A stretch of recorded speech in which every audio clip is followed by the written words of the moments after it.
Bien, vamos a empezar el tema. Voy a proyectar en pantalla mi presentación PPS y espero que con esta ayuda podamos seguir navegando a través de ese tema tan fascinante y tan importante. Ven que el título coincide con el de la guía de estudio para ese trimestre, la promesa del pacto eterno de Dios. La promesa del pacto eterno de Dios es la justicia por la fe. Y la justicia por la fe es un mensaje que nos llegó en Minneapolis a través de los pastores Jones y Wagoner en la providencia divina.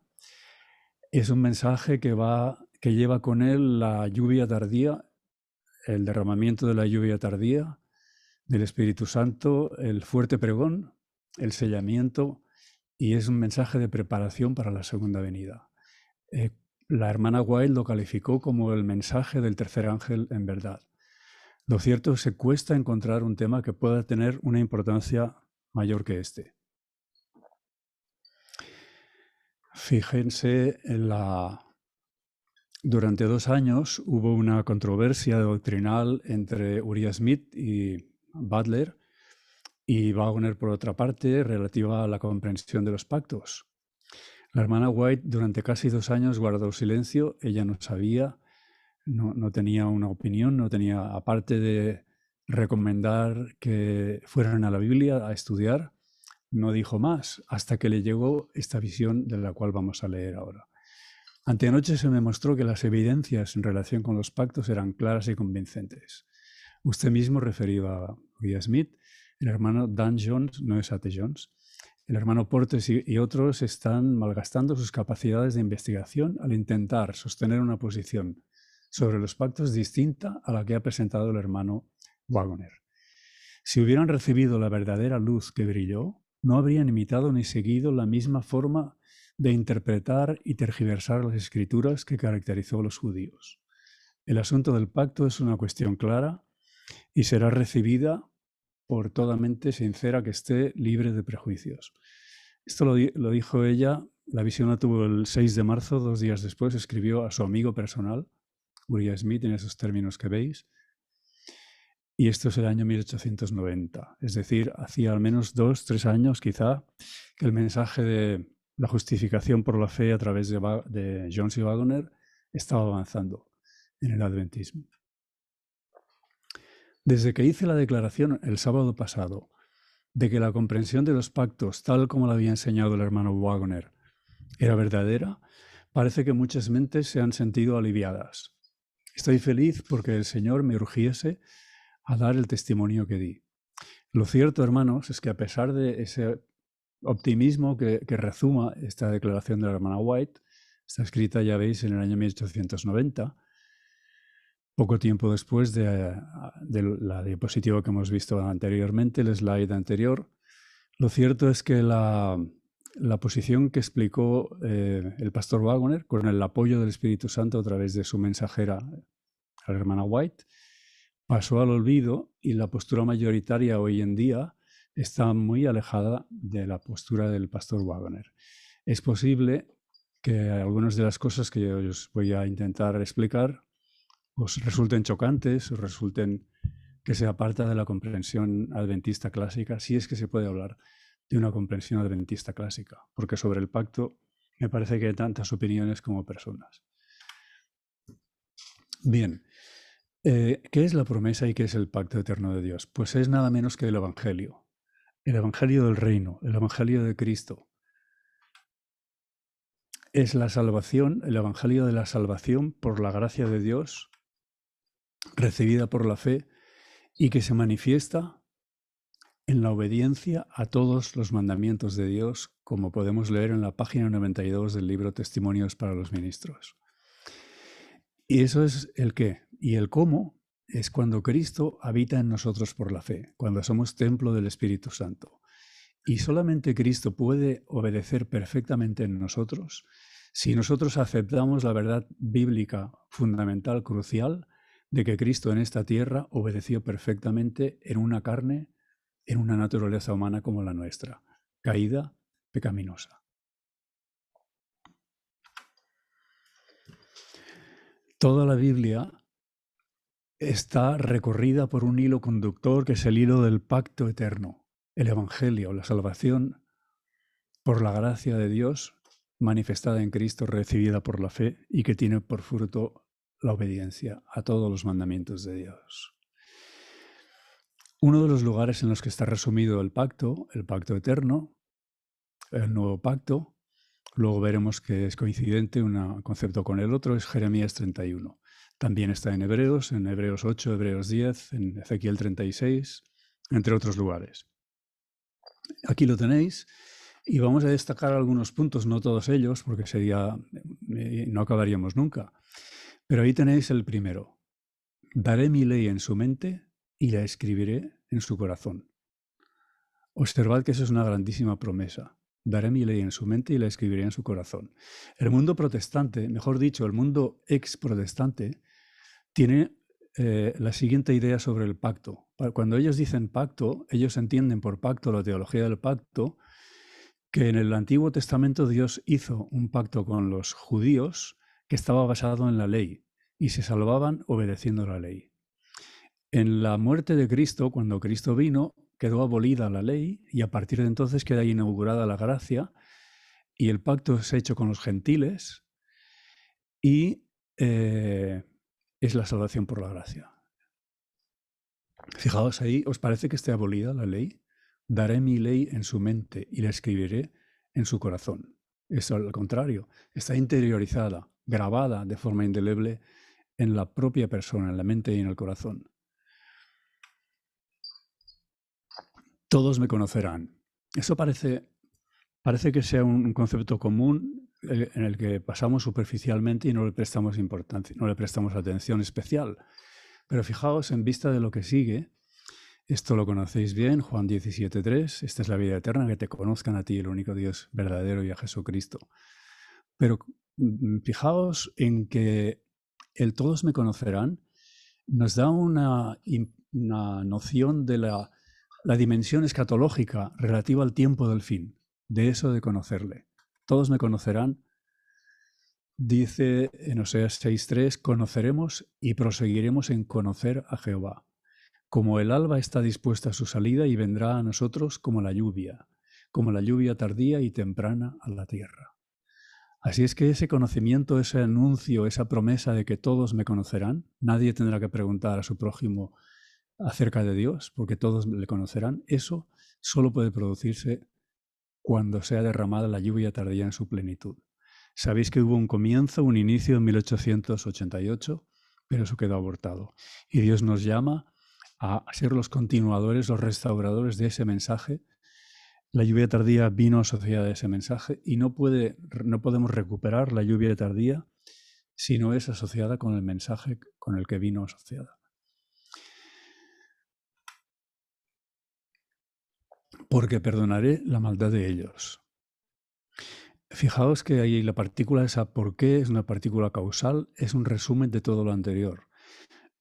Forma parte todo de un paquete. No podemos recibir el perdón sin recibir la ley de Dios en nuestra mente y en nuestro corazón, sin recibir el conocimiento de Dios. O tenemos todos los elementos o no tenemos ninguno.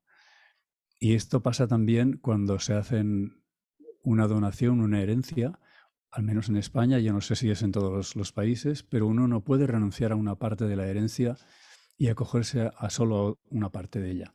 O lo rechaza todo o lo acoge todo. Y no hemos terminado. Aquí dice, no me acordaré más de su pecado. Y eso parece también una cosa común, sin importancia especial, pero tiene una importancia no especial, sino súper especial. Fíjense. Ahí hemos leído, no me acordaré más de su pecado. Fíjense que hay una frase que es calcada a esa, que está en Isaías 43:25. ¿Y con qué lo relaciona? Yo soy el que borro tus rebeliones por amor de mí mismo y no me acordaré de tus pecados. Y leemos en el conflicto de los siglos, así se cumplirá de un modo pleno la promesa del nuevo pacto. Perdonaré la iniquidad y no me acordaré más de sus pecados. La obra del juicio investigador y el borramiento de los pecados, etc. Veis una vez más como aquí tenemos la dimensión escatológica relativa al tiempo del fin a los últimos acontecimientos en la historia de este mundo. Esto es Hebreos 8, es una repetición, es una copia del mismo pacto en el Nuevo Testamento. Lo tenemos más en formato más resumido en Hebreos 10 también. Fíjense, aquí tanto en Jeremías 31 como el 33 tenemos que vienen días en los cuales haré el nuevo pacto con la casa de Israel y con la casa de Judá. Con la casa de Israel. Lo mismo lo podemos ver en Hebreos 8. Observen que en la Biblia no se hace ningún pacto con los gentiles. Dios no tiene ningún pacto con los gentiles. Es una falacia y es un error. Es antibíblico el pensar que Dios hizo un pacto con los judíos en el Antiguo Testamento y un pacto con los gentiles en el Nuevo Testamento. No existen en la Biblia pactos con los gentiles. El nuevo pacto, el pacto eterno, es anunciado para la casa de Israel y la casa de Judá. Y esto quizá os llegue como una sorpresa, porque todos pensamos, pero el Evangelio es para todo el mundo, es para los gentiles también. Y efectivamente es así. ¿Qué significa gentil? Etnos, en griego. 1 de Tesalonicenses 4:5 dice, sin dejarse llevar, esto si recordáis cómo empieza, es la voluntad de Dios es vuestra santificación, que os abstengáis de fornicación, que cada uno tenga su vaso en santidad y honor. Y en la versión que yo recuerdo, estoy hablando de memoria, dice, no como los gentiles que no conocen a Dios. Y esta versión, que es la nueva versión internacional, dice, sin dejarse llevar por los malos deseos como hacen los paganos que no conocen a Dios. En la Biblia, etnos se puede traducir de varias maneras. A veces se traduce como gentiles, como paganos, como naciones o como gentes, incluso como pueblos. Pero en todo caso, la idea de un etnos, de un pagano, de un gentil, es un incrédulo, uno que no conoce a Dios. ¿Qué pasa con los gentiles cuando reciben el Evangelio? Pasa que dejan de ser gentiles y se incorporan al Israel espiritual. Cuando erais gentiles, se os extraviaba llevándoos como se os llevaba a los ídolos mudos. Bien, un concepto muy importante, muy importante. ¿Recordáis? Eso lo repetimos cuando hacemos la cena del Señor. Esto es mi sangre del nuevo pacto. Estamos hablando de cosas sagradas, de cosas sublimes, cuando hablamos del pacto. De la sangre del Hijo de Dios, derramada por muchos para remisión de pecados. Esa sangre del nuevo pacto, en algunas versiones que están basadas en los manuscritos que dicen que son más antiguos, que no es el Textus Receptus, y es verdad que son más antiguos, pero más corruptos, algunos han eliminado la palabra sangre. Pero no se acordaron de eliminarla de 1 Corintios 11, que también lo leemos en las cenas del Señor. Esta copa es el nuevo pacto en mi sangre. Ese pacto es el pacto de la sangre derramada de Cristo por nosotros. El punto 4 que quisiera destacar es que el pacto nuevo es lo mismo que el pacto eterno. Y esto también puede sorprender porque parecen conceptos contradictorios, parece un oxímoron, que una cosa pueda ser nueva y pueda ser eterna. Por definición, algo eterno es algo que no comienza y que no termina. Y una cosa nueva es una cosa que acaba de comenzar.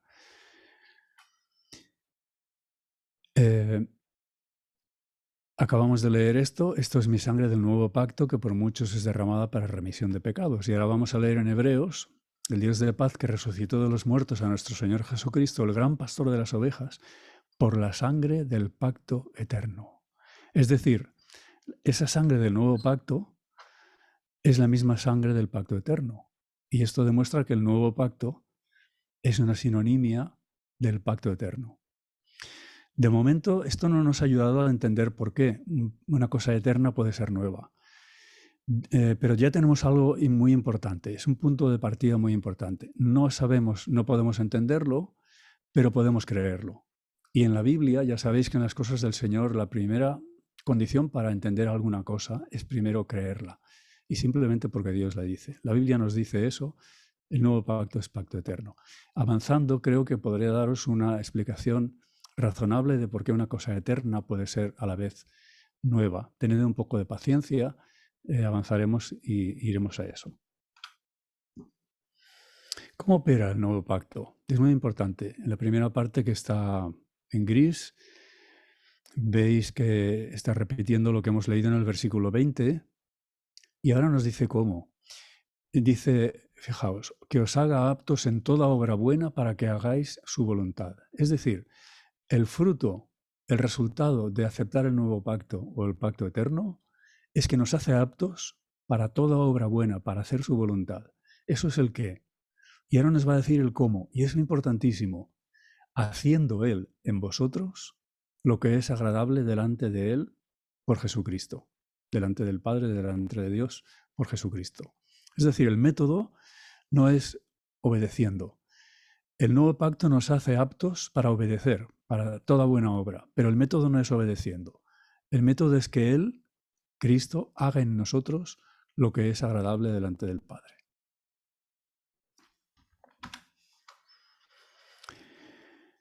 Esto está escrito hablando de Jesús. Hacer tu voluntad, Dios mío, me ha agradado, y tu ley está en medio de mi corazón. La única forma en la que encontremos agrado en obedecer a Dios, en hacer la voluntad de Dios, es cuando su ley está en nuestro corazón. ¿Y cómo podemos tener su ley en nuestro corazón? Pues yo creo que es sencillo de entender. Si la ley de Dios estaba en el corazón de Cristo, cuando recibimos a Cristo en el corazón, ¿no estará la ley en nuestro corazón? Este segundo texto que aparece de Salmo 37 ya no está hablando de Cristo, está hablando de nosotros. La ley de su Dios está en su corazón. Y si os fijáis, Dios espera que en su pueblo sea un pueblo que conozca la justicia porque la ley de Dios esté en su corazón. Oídme los que conocéis justicia, pueblo en cuyo corazón está mi ley. Esa es la tremenda promesa del nuevo pacto. Y abundando más en eso, hay textos que seguro que os vienen a la memoria. Cristo en vosotros, la esperanza de gloria. Y 2 Corintios 3, que vamos a ir a ese capítulo en repetidas ocasiones porque es fundamental para comprender la diferencia entre el nuevo pacto y el viejo pacto. Es importantísima esa diferencia porque nuevo pacto es equivalente a justificación por la fe, a salvación por la gracia. Mientras que viejo pacto es equivalente a salvación por las obras. Y la única forma de estar seguros de no estar en el viejo pacto es conocerlo, identificarlo y rechazarlo. Si no, corremos serio peligro de estar caminando en el viejo pacto creyendo que estamos caminando en la justificación por la fe, en la salvación por la gracia, tal como era el caso de Uriah Smith o de Butler, que ellos aseveraban que siempre habían creído en la justificación por la fe. Bien, vamos al texto este. El versículo 3, sois carta de Cristo, expedida por nosotros, escrita no con tinta, sino con el Espíritu del Dios vivo. No en tablas de piedra, sino en tablas de carne del corazón. Y esto recordaréis que las tablas de piedra, las primeras tablas de piedra fueron escritas por el dedo de Dios. También las segundas tablas. Si vais a Deuteronomio 10, veréis que Dios vuelve a escribir esas tablas. Cuando Dios escribe su ley en nuestros corazones, también la escribe con su dedo. ¿Cómo podemos estar seguros de eso? ¿Recordáis que en Lucas 11:20 Cristo habla, dice que echa a los espíritus, los malos espíritus, por el dedo de Dios? Y en el texto paralelo de Mateo 12:28, el primero es Lucas 11:20 y el segundo es Mateo 12:28. Hablo de memoria, espero recordarlo bien. Jesús, en lugar de decir que echa los espíritus por el dedo de Dios, que echa los demonios por el dedo de Dios, lo que dice es que echa los demonios por el espíritu. Eso quiere decir que el espíritu es lo mismo, equivalente al dedo de Dios. Ese dedo de Dios que escribió la ley en tablas de piedra en Sinaí, la escribe ahora en las tablas de carne de nuestro corazón. Y eso está en el Antiguo Testamento, no solo en el Nuevo Testamento. Si recuerdo bien, en Proverbios 7:3, puede que sea el versículo 4, pero los primeros versículos de Proverbios 7 nos habla de la ley de Dios siendo escrita en las tablas de carne de nuestro corazón.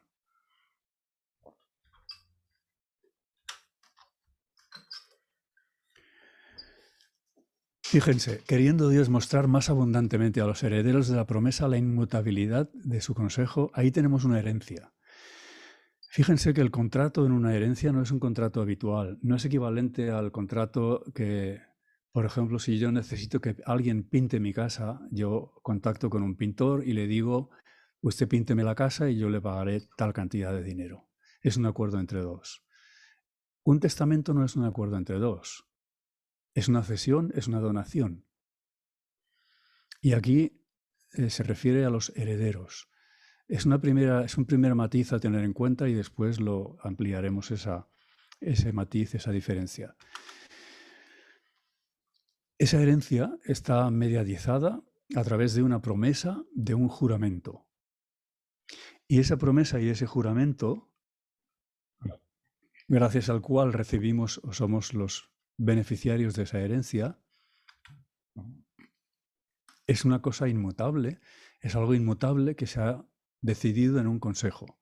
Aquí nos habla, el contexto es el pacto, el contexto de eso lo podéis ver en Hebreos 6, y nos habla de la inmutabilidad de su consejo. ¿Cuál puede ser ese consejo? El consejo, la junta, la asamblea, una reunión para tomar un voto, para tomar determinaciones, para tomar acuerdos. ¿Cuál puede ser ese consejo? Ahí tenéis en Zacarías 6 un texto: el varón cuyo nombre es el renuevo edificará el templo de Jehová. Él edificará el templo de Jehová y él llevará gloria y se sentará y dominará en su trono y será sacerdote en su trono y consejo de paz habrá entre ambos. Ese consejo inmutable, mediatizado a través de una promesa, de un juramento, es un consejo de paz. ¿Y quiénes son esos ambos, estos dos, que forman parte de ese consejo de paz y que toman ese voto, ese acuerdo solemne que es inmutable, ese juramento, esa promesa? Aquí tenemos a uno, el que define como el varón, el renuevo, el que edificará, el que es sacerdote, y aquí tenemos a otro, Jehová. En Testimonios tomo 8 leemos la relación entre el Padre y el Hijo y la personalidad de ambos se hacen claras en esta escritura también. Y ahora citará Zacarías 6, lo que hemos leído antes, que acaba diciendo, consejo de paz habrá entre ambos. Así es que ahí tenéis identificados a los ambos. ¿Quiénes son los pactantes? ¿Quiénes son los que han tomado ese acuerdo? Es un acuerdo que, como veis, es horizontal, es un acuerdo igualitario, entre iguales, entre seres eternos, que tiene lugar en los días de la eternidad. Y ni vosotros, ni ustedes, ni yo estuvimos allí, en aquel lugar, no habitamos en la eternidad, ni tuvimos nada que ver, no somos socios fundadores de ese pacto, de esa alianza. Somos beneficiarios de la herencia. Esto leemos en Patriarcas y Profetas.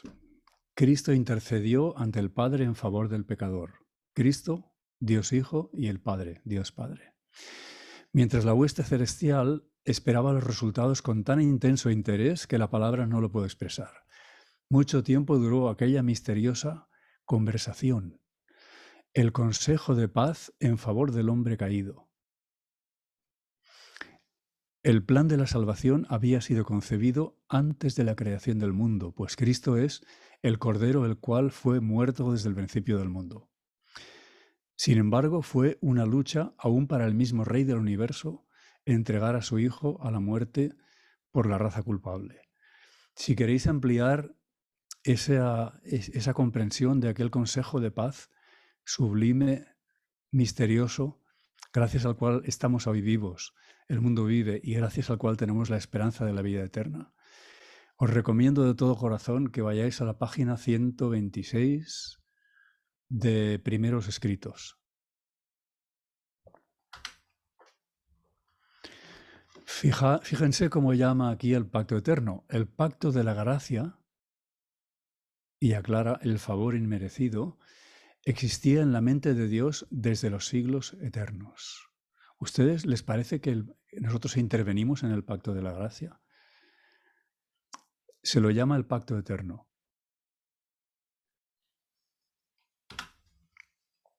La salvación de la raza humana siempre ha sido el propósito de los concilios del cielo. El pacto de misericordia fue hecho antes de la fundación del mundo. Ha existido desde toda la eternidad y es llamado el pacto eterno, pacto de la gracia, pacto de misericordia, pacto eterno. Tan ciertamente como nunca hubo un tiempo cuando Dios no existiera, así tampoco nunca hubo un tiempo cuando no fuera el deleite de la mente eterna el manifestar su gracia a la humanidad. Así pues, nos podemos preguntar, ¿cuándo comenzó el pacto eterno? ¿Cuándo comenzó el nuevo pacto? Pues esa pregunta se responde con otra pregunta. ¿Cuándo comenzó Dios a existir? Nunca. Dios ha existido por la eternidad. Eso nos da una idea de cómo ese pacto nos antecede eternamente. Este es un pacto, es un acuerdo entre dos seres eternos, dos o más seres eternos, entre la deidad.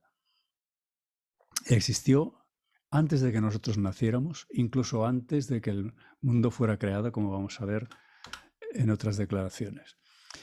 La provisión hecha cuando Dios y el Hijo de Dios, ahí tienen a los pactantes, hicieron un pacto para rescatar al hombre de la esclavitud de Satanás. La salvación de los seres humanos es una magna empresa que pone en acción todo atributo de la naturaleza divina. El Padre, el Hijo y el Espíritu Santo, es decir, también la tercera persona de la divinidad, se han comprometido a sí mismos en hacer de los hijos de Dios más que vencedores mediante aquel que los amó. Así es que el motivo por el cual podemos estar seguros, confiados en la dirección divina, es porque no tenemos un fundamento mucho más firme que nuestras promesas, nuestros compromisos.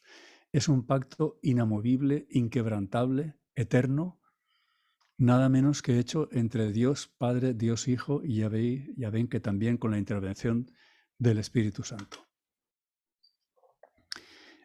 Y grábense en la mente esta declaración de deseado de todas las gentes porque es sublime. Desde antes que fueran echados los cimientos de la tierra, es decir, desde antes de la creación, el Padre y el Hijo se habían unido en un pacto para redimir al hombre en caso de que fuese vencido por Satanás.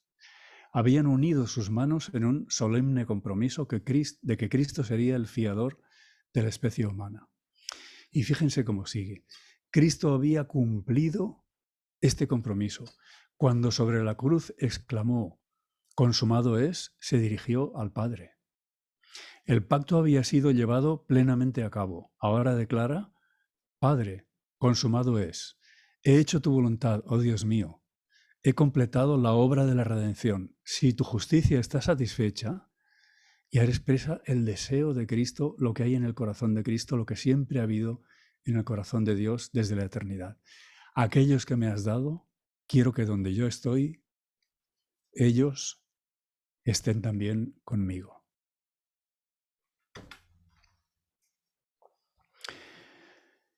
No solamente en el espíritu de profecía encontramos referencias también en la Biblia. Por ejemplo, la esperanza de la vida eterna, de la cual Dios, que no miente, prometió desde antes del principio de los siglos. Ahí tenéis la promesa del pacto. Nos salvó y llamó con llamamiento santo, no conforme a nuestras obras, sino según el propósito suyo y la gracia que nos fue dada en Cristo Jesús antes de los tiempos de los siglos. Es decir, que antes de nacer ya contamos con la gracia que Cristo nos dio desde antes de los tiempos de los siglos. Y fíjense bien que la Biblia no habla de ofertas, la Biblia habla de dones. Nos ha sido dada, no nos ha sido ofrecida, sino dada. Es un don. No nace en este mundo un bebé que no nazca por el don de Cristo desde antes de los tiempos de los siglos. Y en Oseas 6:7 leemos que ellos, lo mismo que Adán, traspasaron el pacto. Si el pacto no existía previamente, Adán evidentemente no habría podido traspasar el pacto. Y aquí tienen en Gálatas 3:17 el pacto previamente ratificado por Dios para con Cristo. La ley que vino 430 años después se refiere al Sinaí y no lo abroga para invalidar la promesa. Y observen un detalle más, y es que hay una correspondencia entre el pacto y la promesa. Empieza por pacto y termina por promesa, se emplean de forma equivalente, porque el pacto es la promesa o el juramento. Y es inmutable. Y Dios ha puesto una seguridad de que es inmutable. Y esa seguridad es la que nos aparece aquí. Así ha dicho Jehová, que da el sol para la luz del día, las leyes de la luna y de las estrellas para dar para luz de la noche, que parte el mar, brama las ondas. Si faltaran estas leyes, es decir, si faltaran las leyes que hacen que un día suceda a la noche y la noche al día, ¿ustedes tienen temor a que algún día no amanezca? ¿A que algún día no anochezca? Eso lo damos por hecho, pero con esa misma seguridad podemos estar seguros de que Dios no va a dejar de cumplir ese pacto con el que Dios Padre, Dios Hijo, Dios Espíritu Santo se han comprometido. Y aquí cita parte del pacto, que dice Jehová, la descendencia de Israel faltará. Si faltara el día y la noche, esa sucesión, faltaría la descendencia de Israel para no ser nación delante de mí eternamente. Ahí está hablando ya de el Israel espiritual. Y volvemos a aquello de eterno y nuevo, a ver cómo puede ser una cosa nueva y eterna a la vez. Fíjense, yo hablo de usted, en España nos hablamos siempre de tú y continuamente se me escapa esa expresión. El tú no es irrespetuoso en España, el tú es una demostración de proximidad, de calidez, de familiaridad. El pacto de la misericordia, esto ya lo hemos leído, fue hecho antes de la fundación del mundo, ha existido desde toda la eternidad y es llamado el pacto eterno. Es decir, que el pacto de la misericordia es el pacto eterno. Y en el siguiente versículo, que es Lamentaciones 3, dice, por la misericordia de Jehová no hemos sido consumidos, porque nunca decayeron sus misericordias. Nuevas son cada mañana. Grande es tu fidelidad. Fíjense, las misericordias de Jehová son nuevas cada mañana. Una cosa que cada día se renueva, que es nueva cada día, eternamente, continuamente, ininterrumpidamente, es una cosa eterna. ¿Están de acuerdo? Pero si es nueva cada día, también es una cosa nueva. ¿Les parece que es una buena explicación de cómo el pacto eterno puede ser también el pacto nuevo? Esto entra en contraste, totalmente en contraste con el viejo pacto. El viejo pacto son las promesas humanas, de las vanas promesas humanas de obediencia a la ley de Dios sin Cristo. Y por eso se le llama viejo al pacto, viejo. No porque cronológicamente pertenezca al Antiguo Testamento o pertenezca al pasado, sino porque no se renueva como el pacto eterno. El pacto viejo nace viejo, de hecho no solo nace viejo, sino que nace muerto. Tan viejo que nace muerto. Ese pacto, que es un acuerdo horizontal, un acuerdo entre iguales, Padre, Hijo, la divinidad, cuando se manifiesta al hombre, se manifiesta siempre puesto una flecha vertical, descendente, se manifiesta en forma de promesa. Ahí veis que atraviesa tres veces, aparece la palabra promesa, que se emplea de forma intercambiable con pacto, y es una promesa unilateral de parte de Dios. No son promesas mutuas, es una promesa de parte de Dios, del pactante, hacia nosotros los receptores de esa herencia, de esa bendición, de esa donación del pacto. Es un concepto muy, muy importante. Ahí podemos leer en Lucas, por ejemplo, acordarse de su santo pacto, del juramento. El pacto es un juramento. No son juramentos, no son promesas mutuas, sino que es un juramento, una promesa. Y es una concesión. Ahí tienen la palabra, concesión, es un don.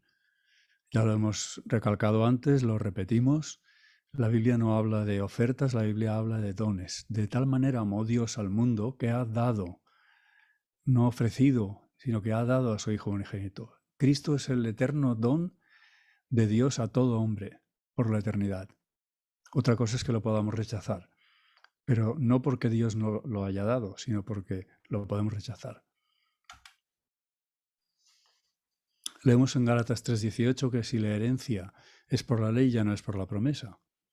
Pero Dios se la concedió a Abraham mediante la promesa. Y vamos a ver otro texto que está en Génesis, esta vez saltamos al Antiguo Testamento y volvemos a ver la herencia, en este caso es la heredad perpetua, y dice, estableceré mi pacto entre mí y ti, tu descendencia, etcétera, por pacto perpetuo. Ven que en el primer texto la herencia va asociada a la promesa y en el segundo caso la herencia va asociada al pacto. Y esto nos demuestra una vez más que la promesa y el pacto es lo mismo. Vosotros sois los hijos de los profetas del pacto que Dios hizo con nuestros padres, diciendo a Abraham, en tu simiente serán benditas todas las familias de la tierra. Y ahora vamos a ir a un texto que está también en el Antiguo Testamento, en el que sale exactamente esa expresión, en tu simiente serán benditas todas las naciones de la tierra. En el primer caso habla del pacto y en el segundo caso habla del juramento. Por mí mismo he jurado, dice Jehová. Está hablando de lo que sucedió después de que Abraham estuviera dispuesto a ofrecer a su hijo Isaac en sacrificio, como tipo del amor que se entrega de Dios Padre, Dios Hijo. Pablo escribirá en Gálatas 3, el pacto previamente ratificado por Dios para con Cristo, la ley que vino 430 años después no lo abroga para invalidar la promesa. Porque si la herencia es por la ley, ya no es por la promesa.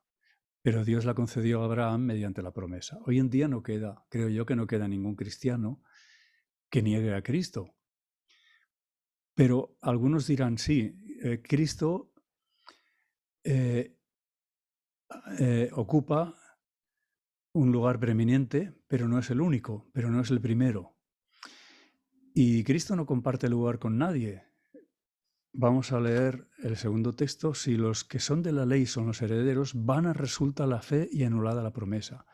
Lo que viene a decir aquí, tanto en Gálatas como en Romanos, es que la herencia no puede ser por Cristo y por la ley.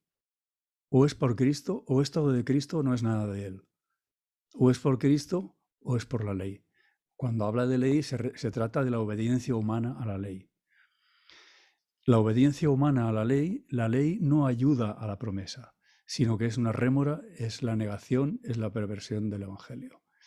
Y esto lo ampliaremos a medida que avancemos. Ahí tienen un libro, un interlineal, Francisco La Cueva, que nos habla de un experto en griego, lógicamente, que nos habla de qué significa pacto en la Biblia. Y la palabra que se emplea para pacto en la Biblia es diateke. Dice, no implica un convenio con otro. Eso sería sinteke en griego. Sinteke no existe en la Biblia, solo existe diateke. No implica un convenio con otro, sino hecho mediante, y de ahí el día, algo. Solo Dios es el pactante, solo el hombre es el beneficiario, y el pacto se formaliza mediante la sangre de la víctima. En Hebreos 9 leemos que Cristo es el mediador de un nuevo pacto, y ahí, como siempre que aparece pacto en el Nuevo Testamento, la palabra es diateke, para que interviniendo muerte, los llamados reciban la promesa de la herencia eterna. Fíjense que estamos hablando del mismo pacto, de la misma herencia, pero aquí nos añade un elemento clave, fundamental, para entender qué carácter tiene ese pacto. Ha de intervenir muerte. Porque donde hay testamento, y esa palabra que han traducido en esta ocasión como testamento y en muchos otros lugares en hebreos, es exactamente la misma palabra en griego, diateke. Donde hay testamento es necesario que intervenga muerte del testador. ¿Qué quiere esto decir? ¿Recuerdan el ejemplo que yo he puesto antes? Quiero pintar mi casa. Contacto con un pintor y le digo, usted pínteme la casa y yo le daré este dinero. Pero en ese acuerdo hace falta que uno de los dos muera para que el acuerdo quede confirmado. ¿Comprenden que ese tipo de acuerdo, ese pacto, no es un pacto como los pactos humanos? No podemos tomar el modelo de pacto humano como el modelo y trasladarlo al pacto eterno, al nuevo pacto. Eso es un modelo que se adapta perfectamente al viejo pacto. Tú me darás la salvación, tú me das el regalo de la salvación, ¿cuánto vale? Yo te lo pago. ¿Y cómo te lo pago? Con mis obras, o con mi fe, o con cualquier cosa. Pero el nuevo pacto no sigue ese patrón. El nuevo pacto quizás sería una mejor traducción, el Nuevo Testamento, porque ven que testamento está implícita la necesidad de que el pactante muera a fin de poder confirmarse ese pacto. ¿Cuáles son las condiciones del pacto? Para recibir esa herencia, esa bendición de la justicia, de la vida eterna, todas las bendiciones que vienen en la estela de la gran bendición que es el Espíritu que nos trae a Cristo, que trae a Cristo al corazón, ¿puede ser la obediencia la condición previa? ¿Qué les parece? ¿Cuál es la primera promesa del pacto? Daré mi ley en su mente y la escribiré en su corazón. Eso es hacernos obedientes, ¿les parece? Esa es la promesa del pacto. Si eso es lo que nos promete, ¿ustedes creen que puede ser eso la condición previa? Imaginen un enfermo, ahí parece que esté muy sano, pero fíjense el color de la piel. Tiene ictericia, debe tener el hígado muy mal, quizás tiene hepatitis, quizás está el colédoco obstruido, y va al médico. Y el médico le dice, no se preocupe, tengo una buena medicina para usted. Hay una sola condición, y es que para poder tomar esa medicina usted ha de estar perfectamente sano, no puede estar enfermo. ¿Tendría alguna lógica eso? Esa es la misma lógica que si pensamos que para que Dios nos dé el beneficio de su pacto, que nos promete la obediencia, nosotros podemos acudir a Él con obediencia. Si ya tenemos la obediencia, no necesitamos el pacto. El pacto justo nos promete aquello de lo que somos incapaces. Vamos a poner otro ejemplo más. Imagínense que ustedes necesitan comprar una casa, recién casados. Bueno, aquí el cliente que está de espaldas no parece recién casado. Quién sabe, a lo mejor sí. Va al banco y le pide una hipoteca para poder comprar la casa. Y el banquero le dice, pues muy bien, le concedo la hipoteca, pero hay unas ciertas condiciones. Y le dice, la condición principal es que usted tiene que dejar un depósito de todo el importe que vale la casa para la que vamos a dar la hipoteca. ¿Qué pensará el cliente? Pues si yo tengo el dinero para comprar, para poner el depósito aquí, ya no necesito la hipoteca. Eso demuestra la imposibilidad de que la condición previa para recibir las bendiciones del pacto sea la obediencia. La obediencia en el nuevo pacto no es lo que Dios nos exige ni es lo que Dios nos pide, es lo que Dios nos promete. ¿Comprenden ese matiz? Es fundamental. Recuerden los israelitas al pie del Sinaí.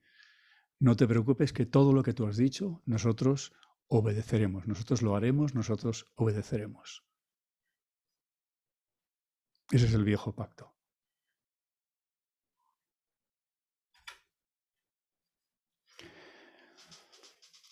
¿Podemos nosotros cumplir el pacto? La expiación de Cristo selló para siempre el pacto eterno de la gracia. Fue el cumplimiento de todas las condiciones por las cuales Dios había suspendido la libre comunicación de la gracia con la familia humana. La muerte y la resurrección de Cristo completaron su pacto. Ni podemos sellar el pacto, ni podemos cumplirlo, ni podemos completarlo. El pacto es maravillosamente completo. Y si nosotros estamos en Cristo, somos completos en Él. Si recuerdo bien, eso está en Colosenses 2:10. Lo digo de memoria. Espero que no me equivoque. Las bendiciones del nuevo pacto están basadas únicamente en la misericordia para perdonar iniquidades y pecados. En el nuevo y mejor pacto, Cristo ha cumplido la ley por los transgresores de la ley, si lo reciben por la fe como Salvador personal. No hemos leído el principio de esta cita, pero empieza diciendo que bajo el nuevo pacto la condición es exactamente igual que siempre ha sido desde la eternidad, y es la perfecta obediencia a la ley de Dios. Pero el viejo pacto dice, obedece y vivirás. El gran problema es que nosotros no podemos obedecer. Pero en el nuevo pacto, Cristo ha cumplido la ley por los transgresores de la ley. Tenemos obediencia perfecta en Cristo, si lo recibimos por la fe como Salvador personal. Fíjense en los puntos suspensivos, no termina aquí la cita, lo que sigue es muy importante y lo vamos a leer en dos o tres slides más adelante. Ha de recibir a Cristo como su Salvador personal y ha de creer en Él. Recibir y creer es su parte en el contrato. Ese contrato, ese pacto que hicieron Padre, Hijo, para salvarnos, que tuvo lugar ese acuerdo desde la eternidad y nos precede, que es el pacto de la gracia, y no hay ninguna parte humana en la gracia. Nuestra parte es recibir y creer la promesa del pacto, o el pacto o la promesa.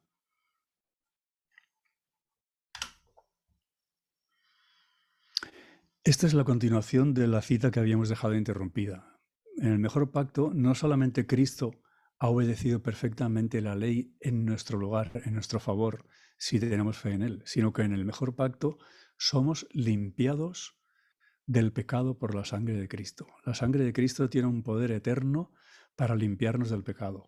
No simplemente para perdonar el pecado en el sentido de ignorarlo o de tolerarlo, de acomodarlo, sino de limpiarlo, quitarlo.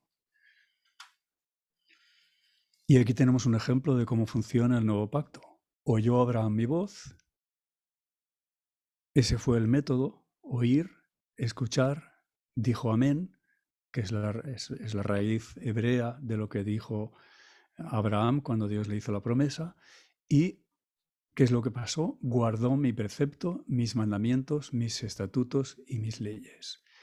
Cuando recibimos la ley en Cristo, Cristo es el autor de la ley, Cristo es la encarnación, la perfecta encarnación de la ley. Cuando recibimos la ley en Cristo, tenemos ese amor, que es el único amor que es capaz de obedecer, de cumplir una ley que es la ley de amor, amor a Dios y amor al prójimo. Y la tenemos en el autor de la ley. Esa es la única forma de guardar la ley. Y cuando tenemos a Cristo en el corazón, como dice Romanos 5:5, si recuerdo bien, la esperanza no avergüenza, porque el amor de Cristo está derramado en nuestros corazones por el Espíritu Santo que nos es dado. Cuando tenemos eso, esa justicia de la ley es exactamente la justicia del Decálogo, de los 10 mandamientos de la ley. Es la justicia de Dios.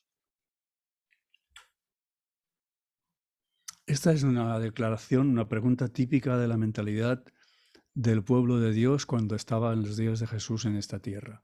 ¿Qué haremos para que obremos las obras de Dios?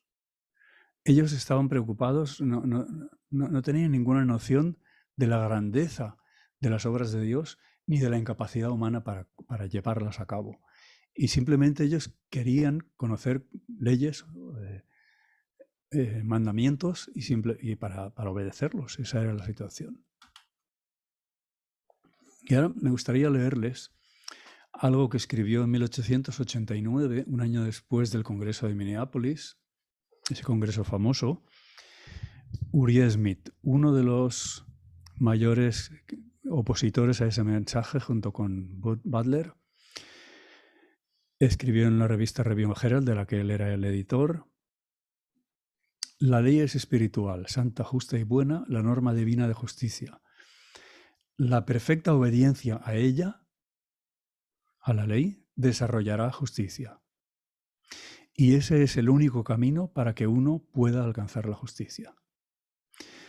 El objetivo total de la obra de Cristo por nosotros es llevarnos a la ley, que su justicia pueda cumplirse en nosotros por nuestra obediencia a ella. Para ver el reino de los cielos debemos tener una justicia que es llamada justicia nuestra. Y esta justicia llega a estar en armonía con la ley de Dios. Por lo tanto, existe una justicia que debemos tener que se asegura al cumplir y enseñar los mandamientos. A mí me pongo rojo de vergüenza porque ya hace unos cuantos años habría leído esta cita y me habría parecido maravillosa. Me habría parecido el Evangelio en su brillo, en su belleza. Fíjense, esa expresión, justicia nuestra, está tomada de este versículo de Jeremías 23:6. En sus días será salvo Judá, Israel habitará confiado, y este será su nombre con el cual le llamarán Jehová, justicia nuestra. ¿Qué pasa si le quitamos a esa expresión Jehová? Entonces queda solo la justicia nuestra. Ese es el gran problema del viejo pacto, que Cristo no está en el viejo pacto. Podemos nombrar a Cristo, pero es un invitado imaginario, no está allí. Este es el comentario que mereció a la hermana White, quien era amiga personal de Smith, lo que ella dijo. El hermano Smith no sabe de lo que está hablando. Esa es la pregunta de los judíos. Y el problema que tenían es que tenían un fallo en la comprensión del Evangelio. Para ellos el Evangelio era una orden. Y la forma de responder a una orden, a un mandamiento, es obedecer. ¿No les parece? Tenía una lógica. Humanamente es totalmente lógico. Pero Jesús le respondió, esta es la obra de Dios, que creáis en el que Él ha enviado. Si el Evangelio es una obra, lo lógico es obedecer. Pero si el Evangelio es una promesa, si el Evangelio es una orden, lo lógico es obedecer. Si el Evangelio es una promesa, ¿cuál es la respuesta a una promesa? Cuando alguno de ustedes le promete a su hijito que cuando vuelva le traerá un regalo, estaría feliz si el niñito les dice, no, tú te vas a olvidar, no tienes dinero, no me lo podrás comprar. Siempre dices que me lo traes, pero nunca me traes el regalo. O otra respuesta posible, sí, me vas a traer un camión rojo, pues perfecto, yo voy a la tienda de abajo y lo compro y ya tengo el camión rojo. Eso no es la forma de responder a una promesa. La forma de responder a una promesa es creerla, recibirla con el corazón abierto. Recuerden, el carcelero de Filipos, hubo aquel terremoto, estaban Pablo y Silas en la prisión y él se sintió, no era la cuestión del terremoto, sino que él se sintió interpelado, se sintió emplazado ante el juicio, el tribunal de juicio, y se sintió perdido. Y acudió aterrorizado a Pablo y Silas, se quería suicidar y Pablo le dijo, no, de ninguna forma. Y entonces él les dijo, ¿qué debo hacer para ser salvo?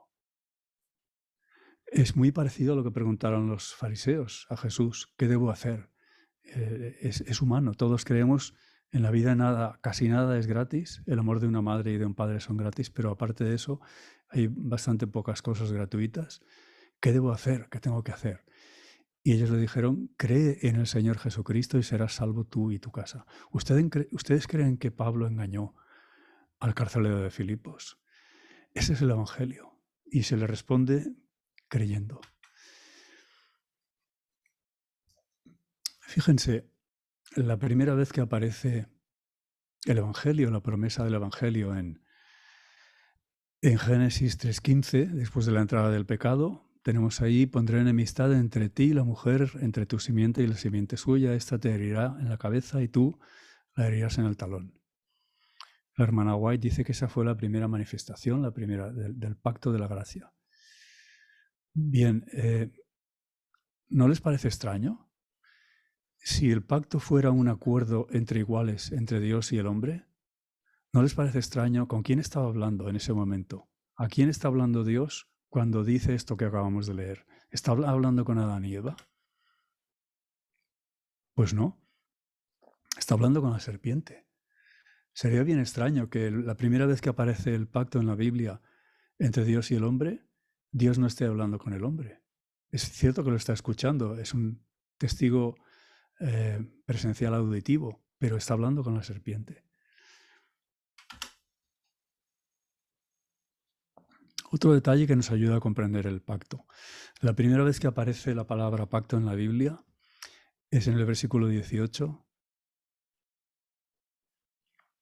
de Génesis 6, y la segunda vez está hablando del diluvio, antes del diluvio, y la segunda vez es aquí, en Génesis 9, no recuerdo el versículo, uno de los que está entre el 9 y el 16.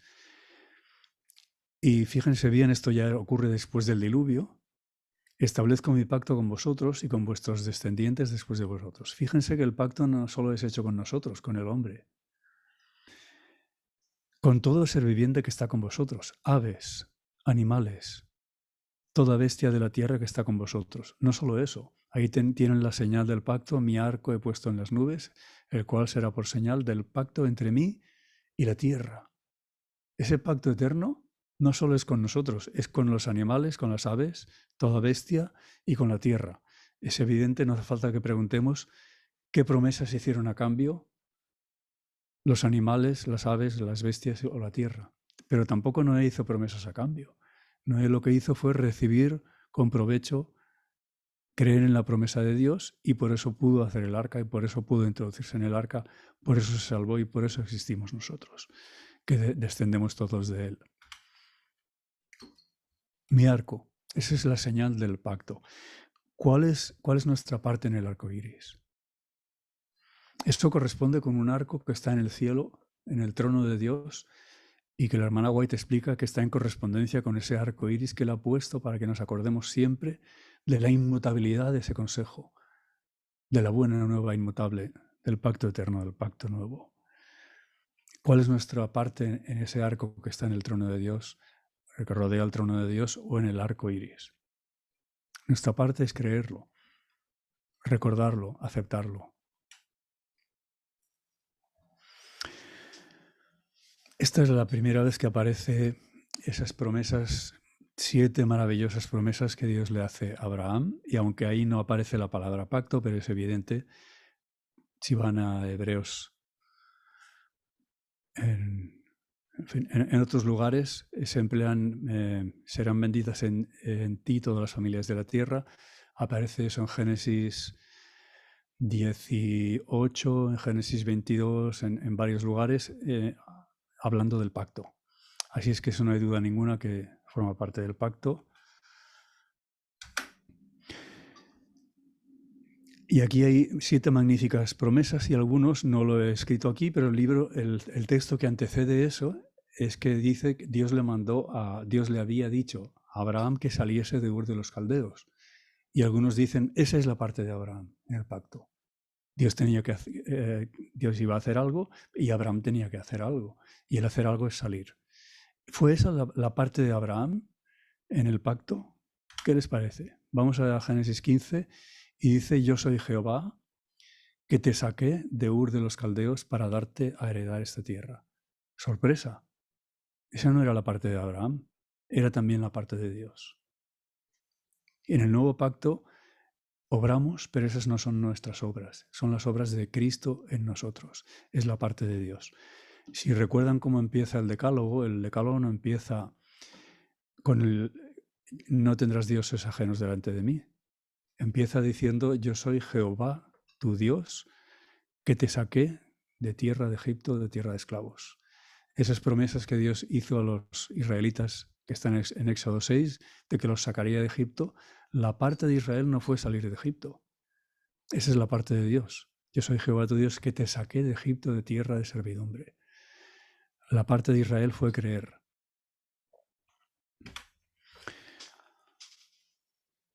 Llegamos a Génesis 15 y ahí tenemos esa promesa maravillosa. Mira ahora los cielos, cuenta las estrellas y las puedes contar. Y le dijo, así será tu descendencia. ¿Cuál es la respuesta adecuada al nuevo pacto? ¿Cuál es la respuesta perfecta al nuevo pacto? Es la que tuvo Abraham. Creyó a Jehová, creyó es amán, amén, en hebreo, y le fue contado por justicia.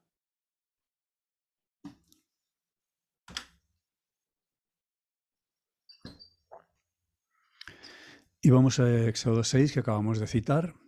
Están todavía los israelitas en tierra de Egipto. Dios está a punto de liberarlos de la esclavitud. Dice, establecí mi pacto con ellos, se refiere a Abraham, Isaac, Jacob, de darles la tierra de Canaán. Un pacto consiste en dar, en una dádiva por parte de Dios, o bien en una promesa, que es el equivalente, la tierra en que fueron extranjeros, en la cual habitaron. Yo soy Jehová, y a continuación explica en qué consiste ese pacto, en qué consiste esa, yo sacaré, os liberaré, os redimiré, os meteré en la tierra prometida, os la daré por heredad. Entre ese yo soy Jehová y el último yo soy están esas magníficas promesas. Yo haré. ¿Cuál fue la respuesta de Israel? No escuchaban, no oyeron.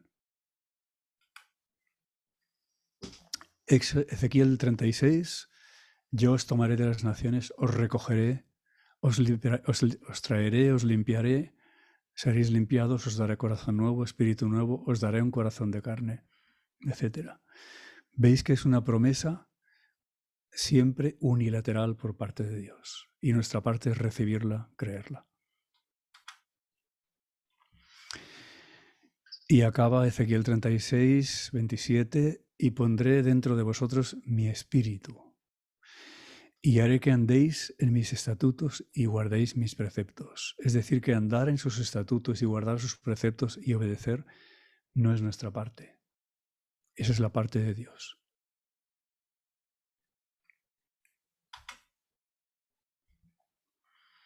Leemos en Dios nos cuida, no hay mejor manera de agradar al Salvador que teniendo fe en sus promesas. Y por eso podemos leer en Romanos 4, tampoco dudó por incredulidad de la promesa de Dios, sino que se fortaleció en fe dando gloria a Dios, plenamente convencido de que Dios era también poderoso para hacer todo lo que había prometido, por lo cual también su fe le fue contada por justicia. Fíjense que esa fe que tuvo Abraham en que Dios era poderoso en cumplir todo lo que había prometido, no fue una fe, fue una fe como la fe de Jesús. No podemos imaginar a Jesús teniendo fe en que el Padre le iría perdonando todos los pecados que él fuese cometiendo en esta tierra, como es una forma absolutamente errónea de comprender la fe. Lo que hizo Abraham fue estar plenamente convencido de que Dios era poderoso para hacer todo lo que había prometido. Y por lo cual su fe le fue contada por justicia.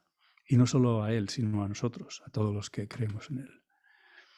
Haremos de comprender una cosa, que cuando nosotros prometemos, una promesa es equivalente en todo sentido a una obra. Es como obrar a plazos. Eso es una cosa tan sencilla que no hace falta explicarla mucho. Cuando Dios promete, eso es el pacto de Dios. Y eso es el pacto eterno. Ahora, si en lugar de prometer Dios, soy yo quien prometo o son ustedes, cuando es el hombre quien promete, ¿se puede decir todavía que es el pacto de Dios? No, ya es el pacto humano. Es el caso de Sinaí, es el pacto viejo. Y hay muy buena voluntad en el pacto viejo. No es una cuestión de hipocresía, no es incredulidad, no es soberbia.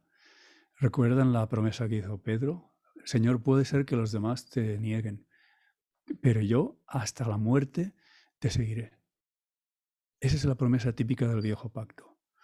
Y nosotros a veces cantamos el himno, aunque todos te negaren, yo, Señor, te seguiré. Y parece que fuera un himno escrito, la letra escrita por el propio apóstol Pedro. Leemos en Hebreos 8, tanto mejor ministerio es el suyo, el de Cristo, cuanto es mediador de un mejor pacto. Observen que Cristo solo es mediador en el nuevo pacto, en el pacto eterno, en el mejor pacto. Establecido sobre mejores promesas. Es un mejor pacto porque está establecido sobre mejores promesas. Y luego sigue diciendo, porque si aquel primer pacto, el del Sinaí, hubiera sido sin defecto, es decir, el viejo pacto es defectuoso, ciertamente no se hubiera procurado lugar para el segundo. Esto nos sorprende un poco porque Dios nos da promesas mejores y promesas peores. ¿Podemos imaginar eso en Dios? Leemos que todas las promesas de Dios son en Él, en Cristo sí, y en Él amén, para gloria de Dios por medio de nosotros. Cuando estudiamos el nuevo pacto y el viejo pacto, en realidad lo que estamos estudiando es la disyuntiva entre salvación por gracia o salvación por obras. Y no se trata de una cuestión de cronología del Antiguo Testamento, el Nuevo Testamento. Todos los héroes de la fe que aparecen en Hebreos 11, son personajes del Antiguo Testamento. Por la fe por la fe obraron, por la fe obraron. Y ellos vivieron bajo el pacto de la gracia, bajo el nuevo pacto, y estaban en el tiempo del Antiguo Testamento. Tampoco es una cuestión de ley moral o ley ceremonial. Luego lo vamos a ver.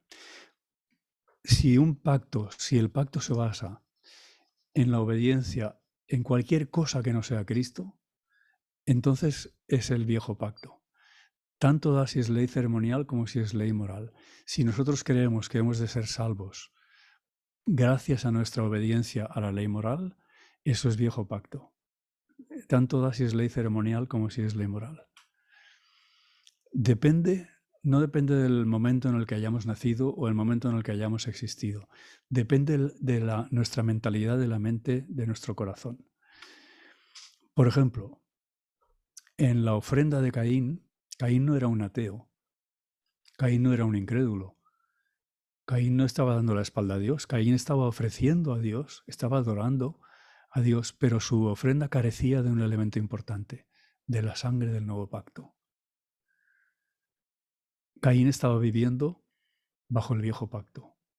Su hermano Abel, que lógicamente le era contemporáneo, estaba ofreciendo al Cordero que representa a Cristo, estaba ofreciendo el nuevo pacto, el pacto de la sangre, lo que hemos leído antes en Mateo 26, 28. Esto es el pacto, esto es la sangre del nuevo pacto, perdón, esto es mi sangre del nuevo pacto que por muchos es derramada.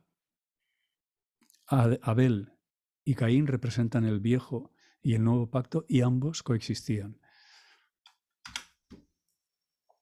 Abraham tuvo dos hijos, uno de la esclava, Agar, y otro de la libre, Sara. El de la esclava nació según la carne, Ismael, pero el de la libre por la promesa. Lo cual es una alegoría, pues estas mujeres son los dos pactos. Y ahí tenemos, no hay ningún estudio de los pactos que pueda ser verdadero si ignoramos que esos dos pactos existieron a la vez. Ismael e Isaac fueron contemporáneos.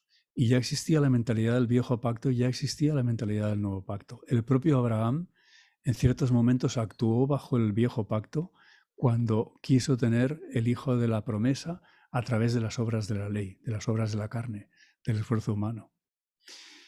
Y en otro momento él fue el representante del pacto nuevo, del nuevo pacto, del pacto eterno. Son los dos pactos. Uno dice, proviene, lo relaciona con el monte Sinaí. Y dice de ese que engendra hijos para esclavitud.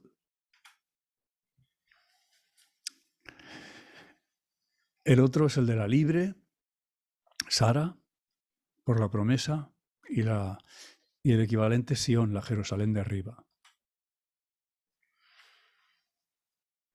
El hijo de la carne, el que está representado por Ismael, por Agar, la esclava, solo podía tener hijos esclavos, por lo tanto engendraba servidumbre o da hijos para esclavitud. Lo compara con el Sinaí y con la Jerusalén actual. La Jerusalén actual no es una ciudad libre, es una ciudad tan esclava como el resto de las ciudades del mundo. ¿En qué consiste esa esclavitud del viejo pacto? El viejo pacto en el que el hombre promete. Quizá nos dé una clave esto que leemos en el Camino a Cristo. Dice, vuestras promesas y resoluciones son tan débiles como telarañas. Realmente en el original no dice telarañas. Si alguien está interesado en los asuntos científicos, sabrá que una telaraña se puede... Aquí lo he traducido, he hecho una mezcla. La versión española dice tan frágiles como telarañas. La telaraña no es nada frágil, es débil, eso sí. Dice cuerdas de arena, el original. Ropes of sand. No podéis gobernar vuestros pensamientos, impulsos y afectos. El conocimiento de vuestras promesas no cumplidas y de vuestros votos quebrantados debilita la confianza que tuvisteis en vuestra propia sinceridad y os induce a sentir que Dios no puede aceptaros. Pero no tenéis que desesperar. Y a continuación ella dirá lo que tenéis que comprender es el verdadero valor de la capacidad de elección, de elegir.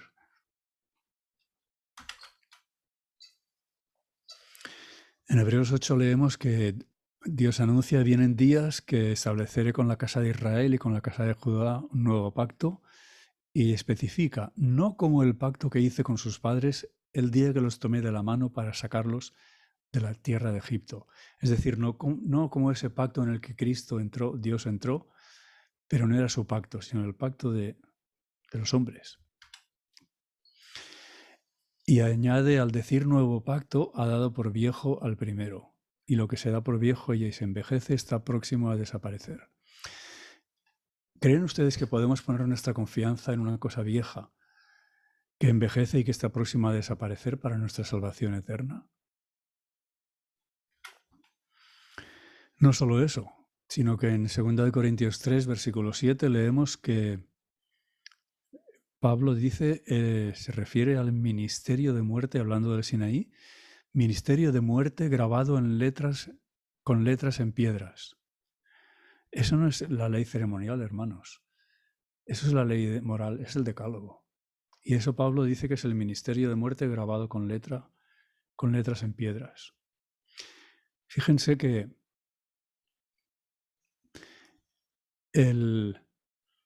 la ley escrita en piedras no tiene más poder para salvarnos que el material en el que está grabada, que la piedra.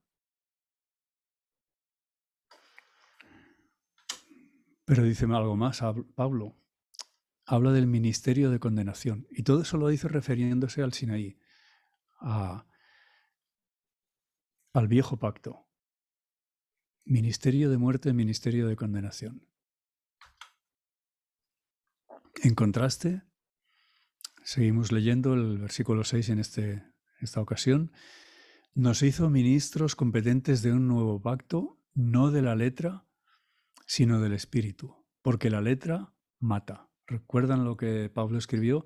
Y la ley que fue santo, el mandamiento santo, justo y bueno, pero la ley que fue dada para vida, para mí resultó ser muerte, porque por la ley es el conocimiento del pecado.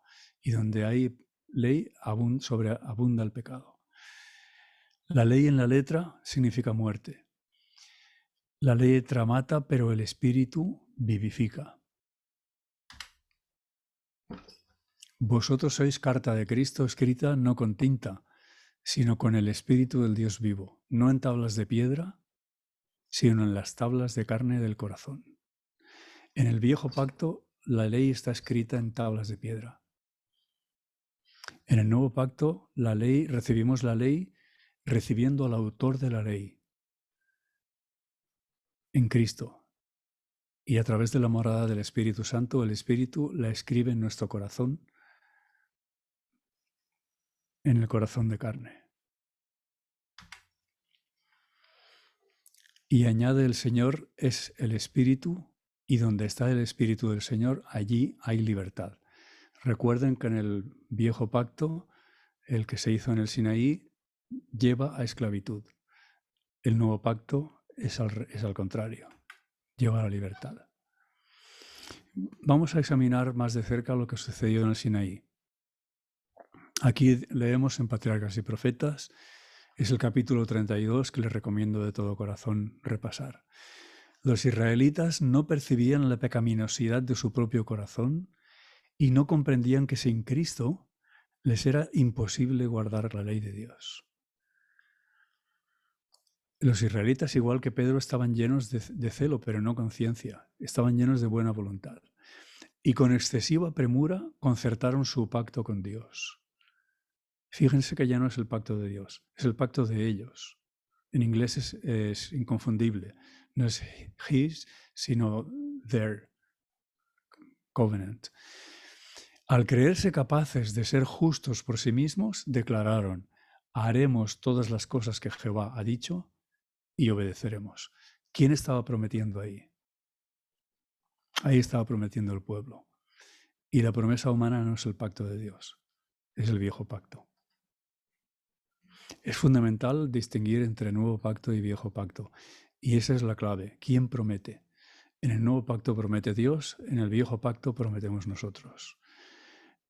El nuevo pacto se acepta por la fe, el viejo pacto consiste en nuestra obediencia. El nuevo pacto es Cristo en nosotros, el viejo pacto es nosotros obedeciendo.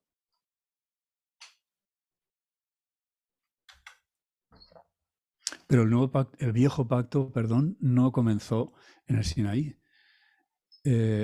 Fíjense dónde comenzó el viejo pacto. Después de la caída, esto es después de Génesis 3, Adán y Eva prometieron prestar estricta obediencia a Dios en el futuro. Pero Dios les dijo, es imposible. Ahora vuestra naturaleza se ha depravado de tal forma que ha disminuido vuestro poder para resistir el mal, etcétera, etcétera. Pero fíjense el detalle. Adán y Eva prometieron prestar estricta obediencia. Esa es la respuesta humana propia de la naturaleza humana caída.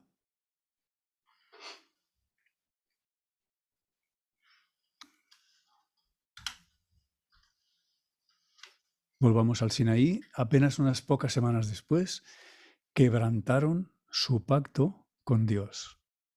Ese pacto que ellos habían hecho con Dios. Recuerdan que hemos dicho que el pacto que Dios nos promete y el pacto que Dios hizo entre Dios Padre, Dios Hijo, Dios Espíritu Santo es un pacto inquebrantable. No podemos quebrantar ese pacto. Lo podemos quebrantar en el sentido de dejarlo sin efecto en lo que respecta a nosotros. Pero eso no, nuestro quebrantamiento del pacto no afecta al pacto.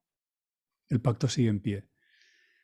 Podemos no recibir las bendiciones de la misericordia de Dios, pero la misericordia, la gracia de Dios sigue en pie. Si nos arrepentimos, esa misericordia, esa gracia está al alcance. Pero cuando se trata de un pacto entendido como un contrato en el que nosotros llegamos a un acuerdo con Dios y somos nosotros los que prometemos, en el mismo momento en que falla esa promesa, ese pacto queda quebrantado.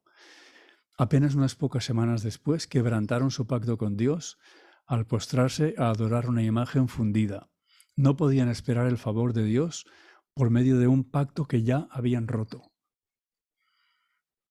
Pero Dios emplea las cosas malas para darnos lecciones y llevarnos al buen camino. Porque fíjense, y entonces viendo su pecaminosidad y su necesidad de perdón, llegaron a sentir la necesidad del Salvador, revelado en el pacto de Abraham y simbolizado en los sacrificios. Es decir, el Salvador aparece relacionado con el pacto de Abraham, con el nuevo pacto, con el pacto eterno exclusivamente. El gran problema del pacto que hicieron los israelitas en el Sinaí es que ahí no está Cristo. Y eso mismo lo tienen en Romanos 7, cuando Pablo está describiendo su situación cuando él era Saulo y quería servir a Dios sin Cristo. Y quería servirlo a base de obedecer. Encontraba una ley en sus miembros que le impedía obedecer y que solo lograba hacer lo malo que no quería hacer y no lograba hacer el bien que él quería hacer. Esa es la situación del viejo pacto. Ahí he destacado el su porque no era el pacto de Dios, sino el viejo pacto el que quedó quebrantado. Llegaron a sentir la necesidad del Salvador revelado en el pacto de Abraham y simbolizado en los sacrificios. De manera que mediante la fe y el amor se vincularon con Dios como su libertador de la esclavitud del pecado. Ya estaban capacitados para apreciar las bendiciones del nuevo pacto. Y aquí se cumplió aquello que escribió Pablo, que antes de descubrirse la fe, todos estábamos guardados, confinados bajo la ley, encerrados para aquella fe que iba a ser revelada. Y aquí tampoco está hablando de tiempo, de Antiguo Testamento, Nuevo Testamento, cronológicamente hablando. Está hablando de nuestra experiencia. Es importante, y esta es la forma natural de llegar al Evangelio, al Nuevo Pacto, es entrando desde el Viejo Pacto. Pablo se alarmó cuando se dio cuenta de lo que había pasado, lo que estaba pasando con los Gálatas. Esa era la desviación legalista del Viejo Pacto, porque el Viejo Pacto es legalismo en estado puro. El camino natural es empezar por el Viejo Pacto, resultar encerrado en la ley y ese encierro, esa angustia que nos lleve a clamar por el Salvador. Y entonces recibimos las bendiciones del Nuevo Pacto. Los Gálatas habían empezado por el Nuevo Pacto y ahora se estaban desviando, queriendo perfeccionarse a través de las obras de la ley. Y por eso Pablo les advirtió.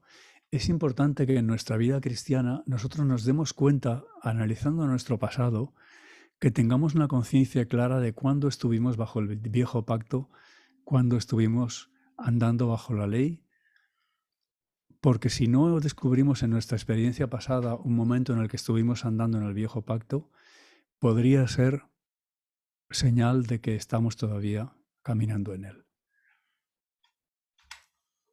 Hay otra forma de referirse a esa incredulidad del viejo pacto y es mediante la figura del velo.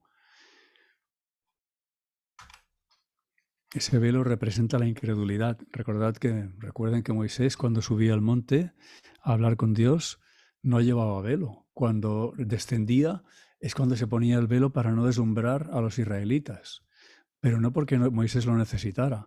O sea que de hecho, aquel velo que llevaba Moisés equivalía a que todos los israelitas llevaban un velo delante de sus rostros, porque no podían ver directamente a Dios como Moisés podía verlo. Y ese velo es la incredulidad. Dice, hasta el día de hoy, cuando se lee a Moisés, el velo está puesto sobre el corazón de ellos. Ese velo de incredulidad.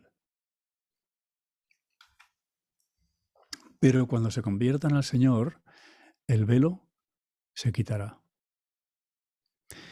Nosotros podemos leer a Moisés con el velo o podemos leer a Moisés sin el velo.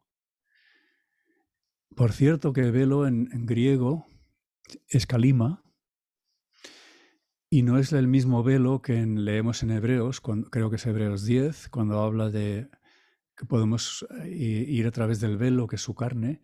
Ese velo es otra palabra en griego que es... no recuerdo la palabra, pero no es la misma palabra. Ese velo representa precisamente el camino por el que podemos llegar al Padre, que es el camino a través de la humanidad de Cristo. Ese velo de carne se quitará. Y eso no solo pasaba en los tiempos de Jesús o en los tiempos de Pablo. En los tiempos actuales también hay quienes leen a Moisés y lo leen con un velo, con el velo de la incredulidad. Y recuerdan en Lucas 24, cuando estaban caminando los discípulos, no reconocieron a aquel transeúnte con el que se juntaron. ¿Y qué es lo que les iba diciendo Jesús? Empezando por Moisés y los profetas, les iba diciendo en toda la Escritura lo que de él hablaban. Nosotros podemos leer el Antiguo Testamento, los escritos de Moisés, sin descubrir a Cristo allí, con un velo de incredulidad. O podemos leerlo viendo a Cristo en todo, en los sacrificios, en Isaías, en todo el Antiguo Testamento. Y termina ese capítulo 3 de 2 de Corintios diciendo, por lo tanto, nosotros todos, mirando con el rostro descubierto y reflejando como en un espejo la gloria del Señor, somos transformados de gloria en gloria en su misma imagen por la acción del Espíritu del Señor.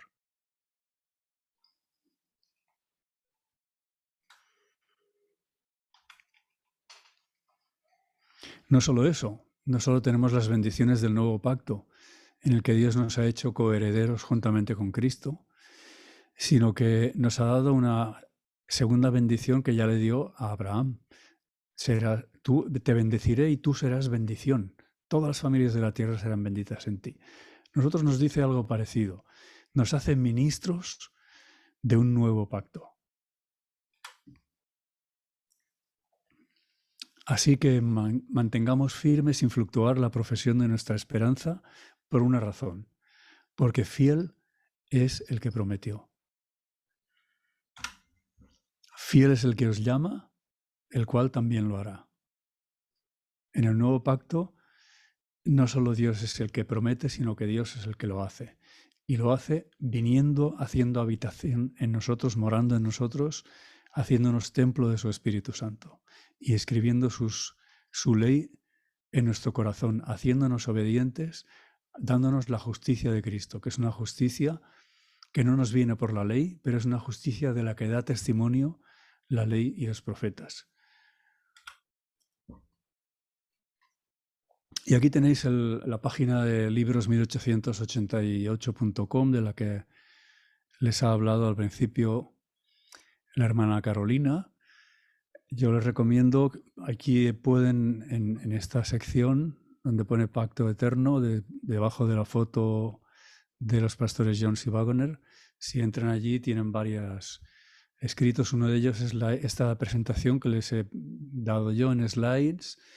Aquí yo creo que es mucho material nuevo, no sé cuál es su grado de conocimiento de cada uno de este tema. Si no lo habían estudiado antes, seguramente es demasiada información como para ser asimilada así de repente, pero pueden examinar esto mismo que yo les he presentado. En el PDF les voy a compartir. Bueno, antes les presento la siguiente, que es la última ya. Material que yo les recomiendo. A su izquierda tienen el libro Las Buenas Nuevas, que es un examen versículo a versículo del libro de Gálatas de Waggoner. En el centro está el libro El Pacto Eterno, que les recomiendo de todo corazón. Yo les digo personalmente, ese libro, para mí, después de la Biblia y el Espíritu de Profecía, es el libro más importante que se ha escrito.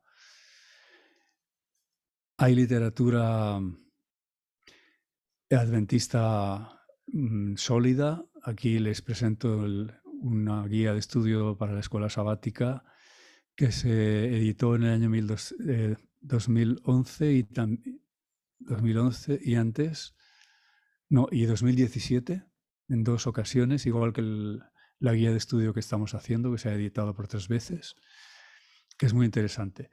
Pero yo les voy a mostrar cómo pueden acceder a este material que yo les he presentado hoy, que creo que les puede ser de ayuda para poder examinarlo con más calma y con mayor detenimiento. Les voy a compartir en esta ocasión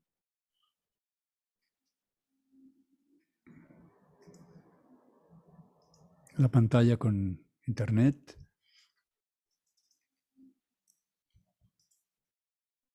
Libros1888.com les llevará aquí. En esta página, si van a Pacto Eterno, aquí tienen el libro que les he recomendado, El Pacto Eterno de Waggoner. Y el último de los ítems que aparece en la lista, si van aquí, encontrarán la misma presentación que yo les he hecho hoy, un slide tras el otro, y los comentarios que yo les he hecho aparecen al pie de cada foto. Aquí lo tienen. Espero que eso les pueda ser de utilidad. Ha sido un placer para mí compartir este tema con ustedes. Yo me acerco a los 68 años, cuando tenía 18 años.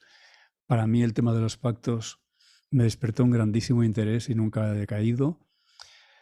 Me confieso un enamorado de eso, porque para mí es el Evangelio, es el todo.